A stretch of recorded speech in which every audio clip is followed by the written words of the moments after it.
Assalamualaikum warahmatullahi wabarakatuh.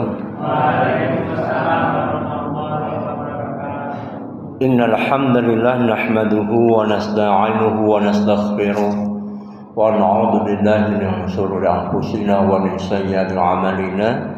May yahdihillahu fala mudilla lahu wa may yudlil fala hadiya lahu. Asyhadu an la ilaha illallah wahdahu la syarika lahu wa asyhadu anna Muhammadan abduhu wa rasuluhu la nabiyya ba'dah. Allahumma shalli wa sallim ala nabiyyina Muhammad. Alhamdulillahirabbil alamin. Bapak, Ibu, jamaah semuanya, kita memanjatkan puji syukur kehadirat Allah Subhanahu wa taala. Alhamdulillah atas limpahan rahmat dan karunia-Nya kita pada malam hari ini merefleksikan kembali ibadah kurban. Ini masih hari tasyrik ya, tapi nggak libur. Ya alhamdulillah,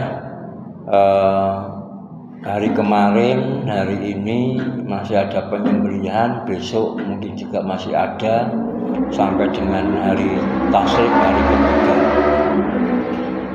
Nah, Bapak Ibu jamaah rahimakumullah, kalau kita melihat bagaimana perspektif kurban, kalau kita tinjau dari sisi akidah, itu bukan sekedar suatu tradisi atau ritual menyembelih hewan. Nah, kadang menjelang Idul Adha itu ada di beberapa media sosial itu ditampilkan seperti misalnya kasih sayang terhadap hewan. Contoh misalnya ada orang yang bertanding sebagai matador, membunuh banteng. Ternyata di situ ada hewan yang tidak mau bertarung, tidak mau melawan. Akhirnya sang matador ini menyadari bahwa tidak baik membunuh dan akhirnya berhenti dari profesinya sebagai matador. Ya, ini baik-baik saja dan memang semestinya begitu. Jangan sampai hewan itu menjadi sebagai suatu permainan. Tapi kadang di situ ada pesan tersembunyi, bahwasanya ketika kenapa munculnya atau ditampilkannya, diposting itu menjelang umat Islam akan menyembelih hewan. Padahal kita menyembelih hewan itu bukan untuk menyakiti hewan. Dan karena memang hewan itu kan diciptakan oleh Allah ya untuk kita, untuk kepentingan kita. Ada yang untuk kendaraan, ada yang memang untuk dimakan, dan memang manusia itu pemakan segalanya. Bukan hanya pemakan tumbuh-tumbuhan, tapi juga pemakan daging juga. Nah, jadi tidak salah kalau kita misalnya memakan daging, itu enggak salah. Karena memang manusia itu ya memang diciptakan oleh Allah bisa memakan tumbuh-tumbuhan dan juga memakan daging. Dan Allah membuat siklus kehidupan itu ya di dalam rantai makanan itu ya memang seperti itu. Ada hewan karnivora, ada hewan herbivora, ada yang segalanya. Nah, manusia ini yang segalanya. Nah, jamaah rahimani wa rahimakumullah, ketika kita memaknai bahwasanya korban itu bisa kita lihat dari sisi akidah, bahwa berkorban itu tidak sekedar menyembelih hewan, akan tapi merupakan simbol dari penghambaan secara total kepada Allah Subhanahu wa taala. Ketundukan hati dan bukti tauhid seorang mukmin. Nah, coba kalau misalnya kita perhatikan ya, di dalam agama Islam itu bahwa hakikat korban itu adalah taqarrub, ya, mendekatkan diri kepada Allah Subhanahu wa taala. Dengan apa? Dengan ketaatan. Karena diperintahkan untuk berkorban, maka dia taat. Namanya juga korban loh. Korban itu enggak ringan. Korban itu berat. Ya kalau berat namanya enggak korban. Korban itu memang benar-benar berat.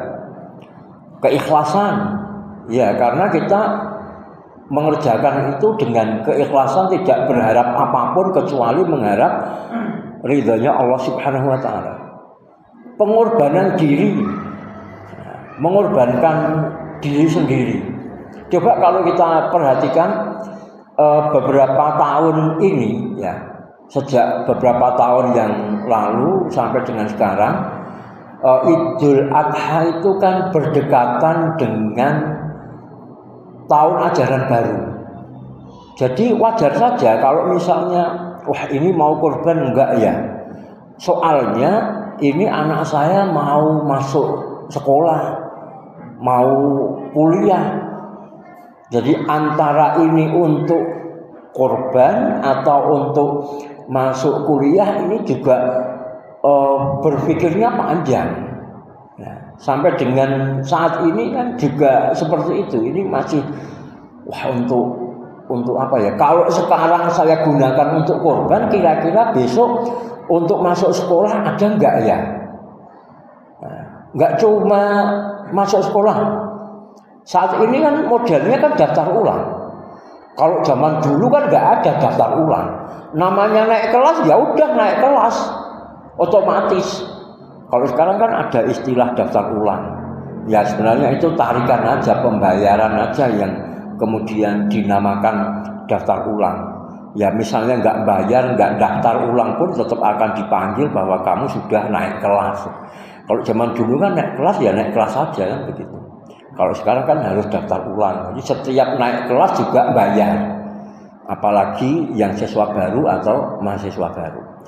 Nah jamaah rahimahullah, seseorang itu ketika mentaati Allah Subhanahu wa taala, percaya kepada Allah Subhanahu wa taala bahwa Allah itu pemberi rizki, Allah itu yang mengatur adanya syariat kurban, maka dia akan meyakini bahwasanya segala yang ia jalani itu untuk Allah Subhanahu wa taala. Coba kita perhatikan firman Allah Subhanahu wa taala dalam surat Al-An'am ayat 162 yang familiar kita sudah banyak mengetahui. Inna sholati wa nusuki wa mahyaya wa mamati lillahi rabbil alamin. Sesungguhnya sholatku, ibadah kurbanku, hidupku dan matiku hanyalah untuk Allah Tuhan semesta alam.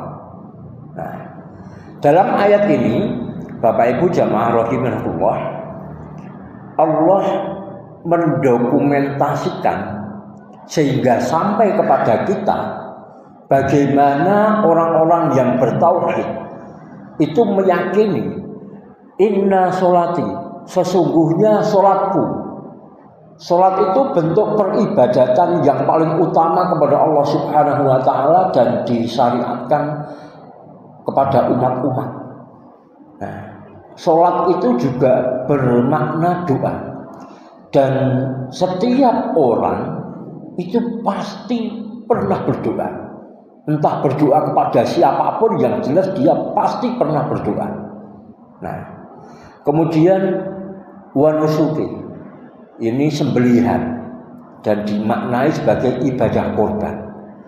Wa mahyaya wa mamati, dan hidupku juga matiku lillahi rabbil alamin, hanya untuk Allah Tuhan semesta alam. Jadi dengan demikian Bapak Ibu jamaah rahimahullah, apa yang didokumentasikan oleh Allah Subhanahu wa taala sehingga sampai kepada kita dan kita meyakini hal itu, bahwa entah itu peribadatan kepada Allah atau kehidupan dunia kita, hidup dan mati kita, semuanya hanyalah untuk Allah, Tuhan semesta alam. Kita perhatikan bagaimana sisi akidah dari ibadah kurban. Yang pertama, bahwa kurban itu adalah manifestasi tauhid. Nabi Ibrahim alaihissalam diperintahkan menyembelih putranya Nabi Ismail alaihissalam. Perintah itu secara akidah mengajarkan bahwa cinta kepada Allah itu harus di atas segalanya. Nah, seorang bapak sangat mendambakan anak. Bahkan Nabi Ibrahim sampai dengan masa tua itu tidak mempunyai anak. Dan beliau sangat berharap dengan doa beliau, Rabbi habli minas sholihin. Wahai Tuhanku, anugerahkanlah kepadaku anak dari golongan orang yang soleh. Kalau kita berempati kepada saudara kita, teman kita, keluarga kita mungkin yang sudah lama menikah dan nggak punya anak, wah ini penderitaan yang luar biasa ya. Karena secara mental banyak sekali orang-orang itu bermasalah karena tidak memiliki anak. Dan banyak orang yang ketika berkeluarga tidak memiliki anak, bagaimana caranya supaya punya anak? Entah misalnya dengan program terapi baik medis maupun non medis, ada program hamil, ada program misalnya bayi tabung, dan itu nggak murah, mahal itu. Ya, berbagai cara upaya bagaimana mendapatkan anak. Dan Nabi Ibrahim ketika mendapatkan anak dan kemudian diperintahkan oleh Allah Subhanahu wa taala di usia tua, begitu mendapatkan anak ternyata diperintahkan untuk berkorban. Sangat cintanya Nabi Ibrahim kepada putranya. Saya kira juga bukan hanya Nabi Ibrahim, tentu ibunya juga demikian. Namanya ibu kan begitu. Jadi dalam ibadah korban itu ada 3 orang, 3 sosok person yang ini betul-betul diuji. Yang pertama adalah Nabi Ibrahim itu sendiri. Yang kedua tentu Nabi Ismail yang menjadi objek daripada perintah ini. Yang ketiga ibunya. Nah, karena tentu ibu yang mengandung, yang melahirkan, yang membesarkan, tiba-tiba anaknya diminta untuk disembelih. Tapi hebatnya ini, siapa yang gak cinta kepada anak? Cintalah. Tapi Allah menguji apakah kecintaan kepada Allah itu lebih besar atau tidak. Dan saat ini kita itu banyak sekali saking cintanya kepada anak itu diperintahkan untuk sholat, untuk ngaji, untuk berpuasa. Bahkan mungkin kemarin puasa Arafah pun banyak orang tua yang enggak memerintahkan anak. Kasihan anaknya masih masuk kerja, kasihan anaknya belum libur, biar aku saja yang berpuasa, anak enggak puasa enggak apa-apa, kasihan. Ada orang yang seperti itu. Nah, saking cintanya kepada anak, enggak mau untuk memarahi anak. Ketika anaknya salah, bagaimana dibuat anak itu senyaman mungkin. meskipun dia dalam kondisi yang tidak baik-baik saja, dalam kondisi yang rawan, dalam kondisi yang berbahaya. Anaknya terjerat kepada judi online, dan ketika judi online akan kepada pinjaman online, dan itu dimulai dari kegilaannya kepada gadget. Dan banyak orang tua yang tidak bisa melepaskan anaknya dari gadget, bahkan sudah dicekoki sejak kecil. Nah, sekarang ini model sekarang ini kan anak itu daripada rewel, daripada nangis, aku nggak dapat kerjaan, udahlah nggak apa-apa lah. Nah, ini banyak orang tua yang menjerumuskan anaknya melalui gadget. Nah, dia mengira bahwa dia sangat cinta kepada anak. Padahal bukan. Nah, dan Nabi Ibrahim alaihissalam memberikan contoh. Ketika diperintahkan oleh Allah Subhanahu wa Ta'ala, lebih cinta mana? Apakah cinta kepada anaknya, kepada keluarganya?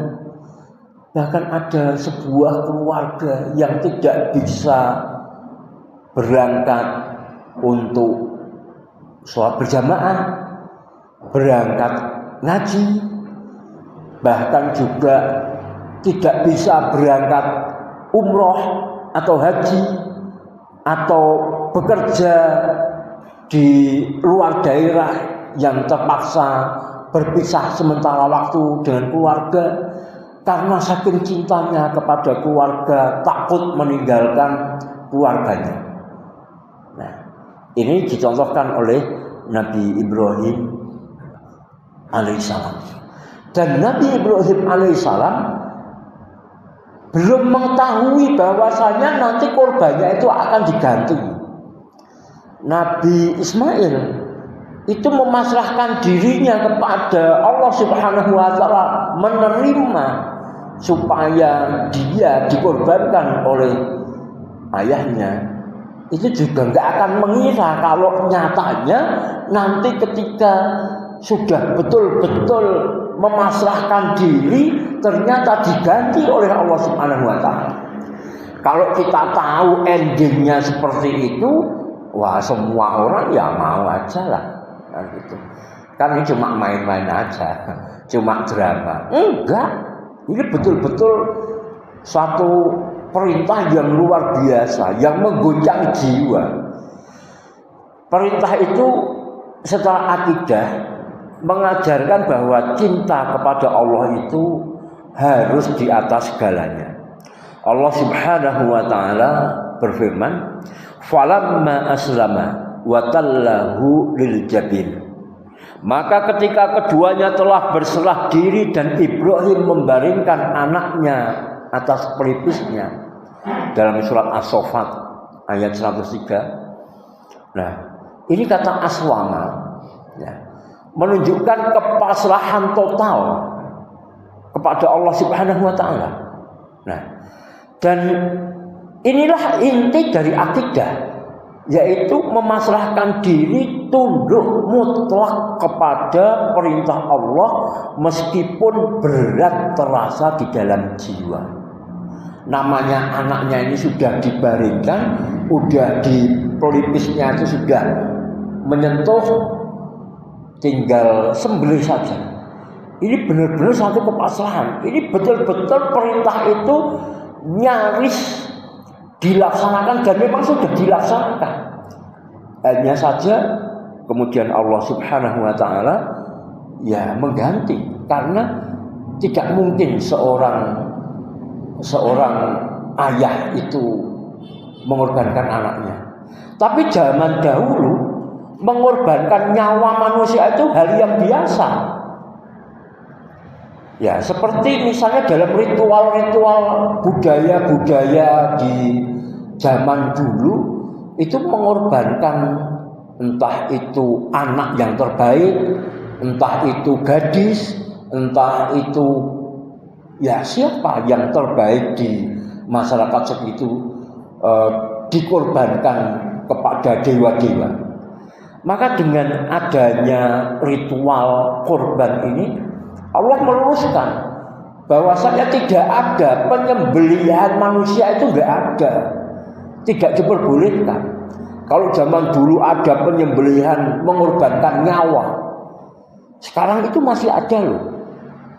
Jadi ada kisah-kisah, ya, ada kisah-kisah. Bahkan di dalam kisah-kisah Jawa itu sering terungkap bagaimana misalnya membangun jembatan. Nah, di fondasinya itu dikorbankan manusia, entah kelompok, entah itu perorangan. Nah, ada saja. Entah itu karena satu dianggap sebagai suatu kecelakaan atau benar-benar orang yang ditanam di situ. Na'udzubillah min dzalik. Zaman dahulu sampai dengan zaman sekarang, penyembahan ketaatan kepada setan dengan mengorbankan nyawa manusia. Dan kalau kita lihat pada ritual-ritual pesugihan, ritual-ritual ya sihir semacam itu, kesyirikan, itu banyak sekali tumbal-tumbal yang berasal dari manusia. Nah, jamaah rahimanallah, Allah Subhanahu wa taala menghapuskan dengan syariat ini. Tidak ada pengorbanan nyawa manusia. Kemudian diganti oleh Allah Subhanahu wa taala. Nah, jamaah rahimanallah, di dalam tafsir disebutkan bahwasanya kisah ini adalah ujian kesempurnaan iman dan ketaatan Nabi Ibrahim alaihissalam. Yang kedua, jamaah rahimanallah, bahwa korban itu mengikis syirik dan hubud dunia, ya, yaitu kesyirikan dan mencintai dunia. Pada masa jahiliyah, penyembelihan itu sering dilakukan untuk berhala atau selain Allah. Itu di zaman jahiliyah. Kalau saat ini masih ada kelompok orang, meskipun saat ini zaman modern, kemudian ada orang menyembelih kerbau, kemudian kepalanya ditanam atau dilarung, itu penyembelihannya bukan untuk Allah, tapi penyembelihan untuk sesaji. Enggak usah yang besar, yang mahal. Orang menyembelih ayam cemani. Ayam cemani itu mahal. Ayam mungkin yang putih mulus, nah, mungkin lebih murah daripada ayam cemani. Atau ayam apapun, itu untuk sesaji, sekedar disembelih kemudian dibuang di pohon bambu atau di sungai, di tempat yang wingit, atau dibuat ingkung kemudian dibuat sesajen. Itu semua bentuk-bentuk kesyirikan. Ya, orang bisa saja kalau juru kuncinya akan mengatakan, oh ini terbebas dari kesyirikan. Ya, namanya juru kunci, dia kan agen marketing dari setannya kesyirikan itu. Ini aman kok, nggak ada tumbal. Kata siapa? Tumbal itu. Ya, kita lihat kisah-kisahnya banyak sekali, jamaah rahimanallah. Peristiwa-peristiwa orang yang gagal di dalam pesugihan atau orang yang menderita di akhir hidupnya dan kemudian bertobat, atau orang yang kemudian ya menyesali kemudian minta diruqyah. Itu banyak sekali cerita-cerita bagaimana proses dia melakukan ritual-ritual ya seperti itu, dan kemudian betul-betul ya itu jadi tumbal betul. Nah, jamaah rahimahullah, itu semua karena kecintaan kepada dunia. Adanya ritual pesugihan dan juga ritual-ritual yang lain, pengasihan, kewibawaan untuk jabatan dan sebagainya. Nah, di zaman jahiliyah ada seperti itu Kalau saat ini di zaman modern ada orang yang melakukan itu, maka orang itu adalah orang jahiliyah. Jadi bentuk-bentuk kejahilian itu saat ini pun masih ada meskipun kita ada di zaman modern. Bapak Ibu jamaah rahimanallah, saya pernah diminta meruqyah satu keluarga di Jogja. Sang suami dosen UGM. Saya sampai heran, bisa-bisanya seorang dosen tapi suka klenik. Dalam bayangan saya dosen itu orang yang rasional. Dosen itu orang yang berpikir cerdas. Ternyata suka klenik dan senang pada perdukunan. Wah, naudzubillah min dzalik. Ini dosen loh ini. Kalau katakanlah orang nggak sekolah, bukan orang terpelajar, ya mungkin ya wajar lah namanya orang desa. Ya yang ternyata yang merdukun ya nggak cuma orang desa, orang kota juga banyak.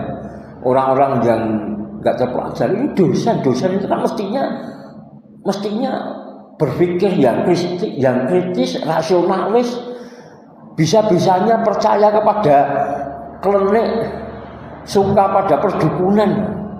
Ya, naudzubillah min dzalik. Jadi meskipun dia itu punya gelar yang bagi kita mungkin wah mentereng ya, S3 katakanlah, dosen. Ternyata seorang yang jahil, bodoh. Ya. Gelarnya banyak tapi bodoh. Ya. Jadi nggak usah minder dengan orang-orang yang punya gelar banyak. Ya. Karena kecerdasan itu bagaimana kita ini bisa berpikir. Kemudian kecerdasan itu bisa mengambil satu pemahaman dari realita, dari pelajaran-pelajaran, dan kita mengambil hikmah dari kenyataan-kenyataan yang ada. Dan hanya orang yang berakal saja yang bisa mengambil pelajaran. Nah jamaah rahimanallah, bahwa ibadah kurban itu memurnikan bahwasanya penyembelihan itu hanya untuk Allah, bukan untuk yang lain. Allah Subhanahu wa taala berfirman, "Fasholli li rabbika wanhar." Maka dirikanlah salat karena Tuhanmu dan berkurbanlah. Di dalam surat Al-Kautsar ayat 2. Nah, ini juga yang saya digunakan bagi kita bagaimana kita berkorban atas nama Allah Subhanahu wa taala, yaitu bahwasanya korban sebagai pemurnian ibadah. Akan ada orang-orang yang enggak suka dengan ibadah korban. Ada orang-orang yang tidak suka dengan ritual Idul Adha, dengan haji. Nah, maka Allah Subhanahu wa taala berfirman bahwa lengkapnya dari surat Al-Kautsar ini, Bismillahirrahmanirrahim, inna a'tainakal kautsar fasholli li rabbika wanhar inna syani'aka huwal abtar. Sesungguhnya kami telah memberikan kepadamu Al-Kautsar. Al-Kautsar ini nama telaga Nabi sallallahu alaihi wasallam. Dan telaga Al-Kautsar ini telaga Nabi yang paling besar. Para nabi itu mempunyai telaga Al-Haud, dan telaga Nabi itu yang paling besar dan paling banyak pengunjungnya karena umatnya paling banyak. Nah, ini nikmat yang sangat besar telah dianugerahkan Allah Subhanahu wa taala. Maka diperintahkan fasholli li rabbika wanhar. Maka sholatlah, dirikanlah untuk sholat dan berkorbanlah. Inna syani'aka huwal abtar. Sesungguhnya siapa yang membencimu dialah yang terputus. Nah, jamaah rahimanillah, Imam Jalaluddin As-Suyuti dan Imam Al-Mahali menjelaskan bahwa ayat ini memerintahkan ikhlas di dalam sholat dan penyembelihan yang hanya untuk Allah semata. Jadi ketika kita melaksanakan sholat, dalam sholat pun banyak sekali pengorbanan diri kita ketika kita menunaikan sholat. Ini belum menyembelih korban, tapi ketika kita sholat, coba kita meluangkan waktu, bukan hanya gerakan badan, tapi sholat itu menghadirkan jiwa, menghadirkan hati, dan itulah ruhnya sholat. Setiap sholat itu ada ruhnya, setiap ibadah ada ruhnya, dan ruhnya sholat yaitu khusyuk. Bagaimana khusyuk? Hadirnya hati ketika kita melakukan sholat, dan itu sebuah pengorbanan, perjuangan yang luar biasa. Saya yakin kita semua pernah mengalami ketika sholat, pikiran kita itu enggak tenang, enggak bisa sakinah. Pikiran kita itu bisa melayang-layang ke sana kemari. Ya. Maka di antara cara bagaimana kita khusyuk, kita memahami bahwasanya sholat itu kan kita sedang berdialog dengan Allah. Dan ketika kita ini berkomunikasi dengan Allah, maka kita memperhatikan apa yang kita ucapkan. Itu diantara ikhtiar kita, bagaimana kita caranya untuk menjadi khusyuk. Kemudian ketika kita datang ke masjid melaksanakan sholat, padahal ketika melaksanakan sholat kita mesti menunggu sholat jamaah. Nggak bisa sholat sampai di masjid itu kok terus langsung sholat. Kecuali ya orang-orang yang ya inginnya seperti itu. Belum komat, belum berdiri ya. Ketika akan komat baru datang. Banyak orang yang sholatnya terlambat. Tapi kalau kita sholat sejak dari awal datang, kemudian menunggu, kemudian pulang, sholat yang mungkin hanya 3 menit. Paling sholat itu 3 menit, paling lama 5 menit lah. 5 menit itu sudah lumayan. Nah, tapi ketika sholat berjamaah paling tidak itu 15 menit. Dari berwudu, jalan kaki ke masjid, menunggu, sholat, kemudian pulang. Ya, paling dekat, paling ya mungkin 10 menit lah kalau dihitung. Nah, jadi dari yang 3 menit menjadi 10 menit atau menjadi 15 menit, itu pun sebuah pengorbanan. Ya meskipun pengorbanan yang sebenarnya enggak seberapa. Tapi bagi orang-orang yang mengatakan time is money, waktu itu adalah produktivitas, ini rugi ini. Kalau satu sholat aja 15 menit, kalau 5 sholat berapa menit ya? Ini bisa mengalami kerugian. Makna akidah dari ibadah korban itu bahwa dari penyembelihan itu tidak boleh menyembelih untuk jin, untuk setan, untuk kuburan, untuk selain Allah. Nyi Roro Kidul, Nyi Bloro, Nyi Lanjal, atau Nyi siapa, tidak boleh. Nah, korban itu merupakan ibadah tauhid, bukan sekedar tradisi di dalam agama Islam. Kalau soal korban itu kalau dalam setiap peradaban itu sering ada korban. Hampir tiap-tiap peradaban itu ada ritual korban. Nah, Islam itu meluruskan bahwasanya pengorbanan itu hanyalah untuk Allah semata. Dan yang kita persembahkan yang kita korbankan adalah yang terbaik demi mencari ridhonya Allah Subhanahu wa ta'ala. Kemudian yang ketiga, jamaah rahimanahullah, yang sampai di dalam ibadah korban itu kepada Allah adalah ketakwaan. Memang kita di dalam berkorban itu yang terbaik. Kalau kambing, ya kambing yang terbaik. Mungkin kambing dengan iuran sapi itu lebih mahal kambing. Karena ketika korban kambing itu bukan 4 juta, tapi yang 5 juta, yang 6 juta, yang 9 juta. Yang memang kambing itu yang paling utama ketika untuk berkorban. Ya. Dan kalau ketika mengorbankan kambing nggak bisa, nah barulah ikut patungan sapi. Karena patungan sapi hanya 3,5, 3,7, mentok-mentoknya 4 juta. Kalau saya korban 9 juta, 10 juta untuk beli kambing, wah nggak mampu. Ya udah ikut patungan sapi.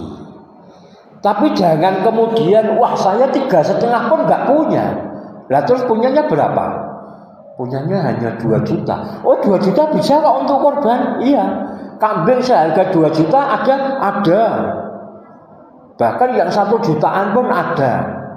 Jadi kesempatan untuk berkorban itu bukan karena dagingnya yang banyak. Bukan. Ya karena memang mampunya hanya 2 juta. Ya ada kesempatan untuk 2 juta. Saya 9 juta nggak punya, ikut yang 3,5 nggak punya, 2 juta punya, ya korban 2 juta. Wah saya cuma 1 juta, ya 1 juta nggak apa-apa. Karena apa? Karena kambing jazaan itu boleh. Nah, jadi itu ada kesempatan untuk berkorban. Allah Subhanahu wa ta'ala berfirman, la yanalallaha lahumuha wala dima'uha walakin yanalahu taqwa minkum. Daging dan darah hewan korban itu tidak akan sampai kepada Allah, tetapi yang sampai kepadanya adalah ketakwaan kalian. Dalam surat Al-Hajj ayat 37. Jadi meskipun orang-orang yang mampu berkorban 9 juta atau 10 juta, alhamdulillah mendapatkan karunia dari Allah bisa berkorban yang terbaik. Kalaupun nggak mampu, ya nggak apa-apalah patungan sapi. Siapa tahu suatu saat nanti bisa korban sapi sendiri. Bagi orang-orang yang lemah, yang memang nggak punya uang, yang hanya 2 juta atau 1 juta, nggak usah minder, korban aja. Allah korban kok 1 juta, korban kok cilik, ya nggak apa-apa. Paling keluar berapa? 9 kilo, mending 9 kilo, paling 6 kilo, nggak apa-apa. Suatu saat bisa ikut patungan sapi. Karena Allah itu akan meningkatkan derajat orang-orang yang ikhlas. Pertama kali memang korbannya hanya kambing kecil. Nanti lama-kelamaan bisa ikut patungan sapi. Lama-kelamaan kalau orang sudah terbiasa korban, siapa tahu dipanggil oleh Allah, dimudahkan untuk berangkat umroh. Kalau itu sudah merasakan gak eman-eman, siapa tahu didekatkan oleh Allah Subhanahu wa ta'ala ibadah haji. Dan ini karena memang orang itu memiliki tingkatan-tingkatan. Bukan tiba-tiba haji padahal belum pernah berkorban sekalipun. Ya bisa jadi karena karunia Allah itu kan sangat luas. Tapi setidak-tidaknya kita ini membuka peluang, yaitu dengan melakukan amal-amal. Nah jamaah rahimanullah, inilah bahwa ayat ini menjadi inti dari korban, bahwa bukan hanya karena daging atau darahnya, akan tapi karena dari sisi keikhlasan, ketundukan, ketakwaan, dan berkorbannya hati. Yang keempat, bahwa korban itu melatih akidah supaya tawakal dan berkorban. Secara rohani, korban itu mendidik seorang mukmin untuk mengalahkan ego, rela berkorban, tidak diperbudak oleh harta. Karena ketika harta itu berkurang, nanti akan diganti, akan tambah. Ibarat dompet. Dompet itu kalau diisi paling 2 juta itu sudah sulit ditekuk.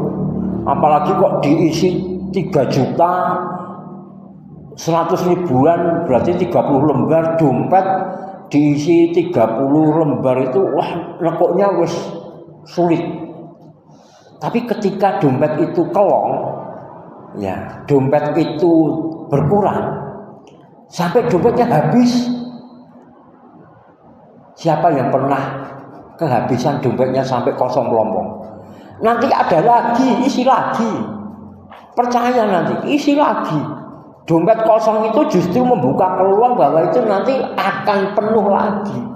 Tapi kalau dompetnya selalu penuh, nggak pernah dikeluarkan uangnya, nah mau tambah dari mana? Nah, ini diantara kepercayaan kita kepada Allah Subhanahu wa Ta'ala. Jamaah rahimahullah,